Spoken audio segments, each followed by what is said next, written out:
ஓம்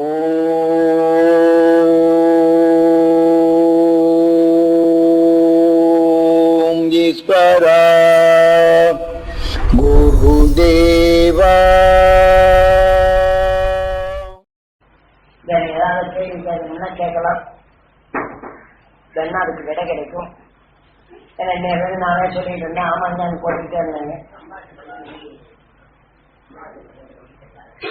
அமாவாசைக்கு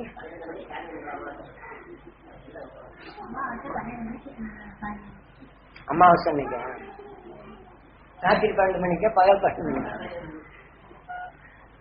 அமாவாசை என்றா இருள் சூழ்ந்த நாள்.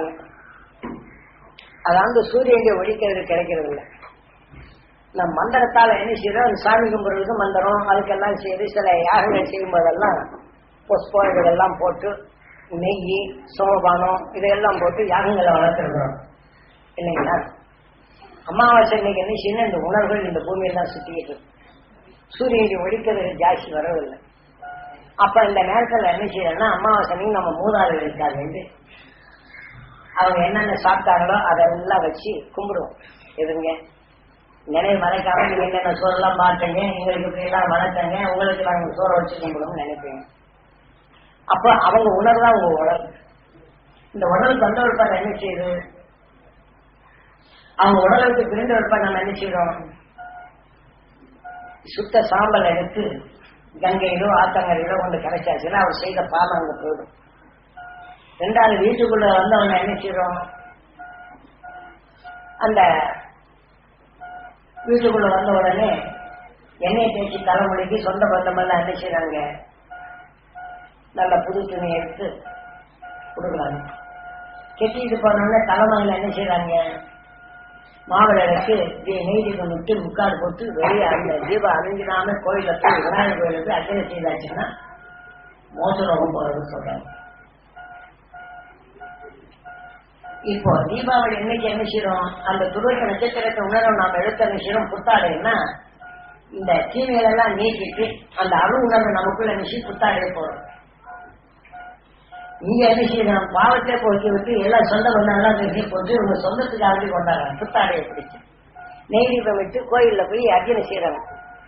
அப்ப மோசி தீபம் வரும். நம்ம அமாவாசை இன்னைக்கு என்ன செய்யறோம், இந்த மாளிகை பிடிச்ச அமாவாசை ரொம்ப முக்கியமா செய்வோம். அப்ப நம்ம வீட்டு வாசப்படி இருக்கு பாருங்க, அங்க 2 மண்ணை எடுத்துட்டு போயிடுவாங்க. நீங்க சிறையிடமா இருக்கும்போது தலைமுடி எடுத்துட்டு வர உங்க வீட்டுல இருக்கிற கொஞ்சோண்டு பழைய தண்ணி எடுத்துக்கிட்டு இது 3 எடுத்துக்கிட்டாங்க. என்ன செய்வாங்க தெரியுமா, மந்திரவாதிக்கு இதெல்லாம் கேட்பாங்க. அமாவாசை அன்னைக்கு அவங்க சாப்பாடு வச்சு நம்ம மூதாதைகளை கூப்பிடுவோம். அவங்க உணர்வு தான் அவங்க உணர்வு. அப்ப அந்த உணர்வெல்லாம் இங்க குவிஞ்சு வரும். நாம பாதத்துல பட்ட இந்த மண் இங்க இருக்கும். அதை எடுத்து இந்த துணி இதெல்லாம் வச்சு இதை எங்க சுத்தாங்களோ எங்க பதைச்சாங்களோ அங்க கொண்டு வச்சுட்டு இந்த மந்திரத்தை சொல்லுவாங்க. இந்த மந்திரத்தை சொன்ன உடனே நம்ம அம்மா அப்பாவை கூப்பிட்டு சோறு போட்டு கூப்பிடுவோம். இவங்க இந்த மந்திர சக்தியால அதற்கு வந்து சாராயோ அதெல்லாம் வச்சு மதுபானங்களை வச்சு எதை அந்த மாமிஷம் இதுகள்லாம் வச்சு இவர் ஜெயிப்பாங்க. அந்த ஆன்மா அங்க போயிடும். நீங்க யாகம்ங்கிறத இன்னைக்கு எடுத்துக்கிட்டோம்னா யாக வேலையில இன்னைக்கு மனிதனை பொசுக்குனது வந்து ஆடு கோழிகளை பொசுக்குனது வந்து குதிரையை பொசுக்குனது வந்து புழுவில இருந்து மனிதனா வர்றவர்களும் அதாவது ராமாயணத்தில் நினைச்சு அசுமேத யாகம்ங்கிறது நாம் புதிர்களும் தோன்றி மனிதனுடைய மாற்றங்கள் ஏற்பட்ட நிலைகள் ஒவ்வொரு மாற்றத்துக்கு தக்கவாறு 1008 குணங்கள் கொண்ட நிலைதான். யாகத்தீயில போட்டு மந்திரங்களை சொல்லி அதுக்கு வேண்டிய சாப்பாடெல்லாம் கொடுத்து அந்த விக்கியர் உடலின் அமைப்பு இன்னொரு உணர்வு சாப்பாடு இது கொடுக்கிறது, இதை சொல்லி இது கொடுக்கிறது, இப்படி எல்லாம் கொடுத்து இந்த உணர்வை செய்வதற்கான சோமன் என்ற மருவை கொடுத்து நிலையை மாற்ற செய்து இதெல்லாம் எடுத்துருப்பாரு. இந்த மந்திரங்களை சொல்லி எடுத்த உடனே இதை கொண்டு தீயில போட்டு பொசுக்குவாங்க. இந்த மந்திரத்தை சொன்னோன்னா அந்த உடலை இன்னும் உணர்வு எதிர்ப்பறிவான அதெல்லாம் வரும். ஒரு மனித உடல் நோய் ஆயிடுச்சுன்னா என்ன பண்ணுது, அந்த நோயின் உணர்வு நமக்குள்ள எடுத்தா நான் மனிதன் இறந்தான நமக்குள்ள வரும். இந்த மந்திரத்தின் உணர்வு ஜெபிச்சு இருப்பாரு, அந்த மனிதன் இறந்து இருப்பாரு. அதே மந்திரத்தை சொன்னா அது கெட்ட கைவல்யம் பண்ணிக்கிறது.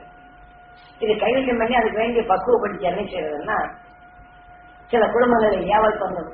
நோயாளிக்கும் நோய் இல்லைங்கன்னா ஏவல் பண்ணுறது, நோயை உருவாக்கணும்னா ஏவல் பண்ணுறது, ஒரு குடும்பத்தை நோய் இது பண்ணணும்னா ஏவல் பண்ணுறது. இப்படிதான் அரசர்கள் இந்த மாதிரி ஏவப்பட்டு சரியான முரணை இதே மாதிரி அவனுக்கு நீதாண்ட இந்த நாட்டை காக்கிறேன்னு கொடுத்து அவனை தீயில போட்டவரை கூட அந்த மந்திரத்தை சொல்லி எடுத்து வச்சுருவாங்க.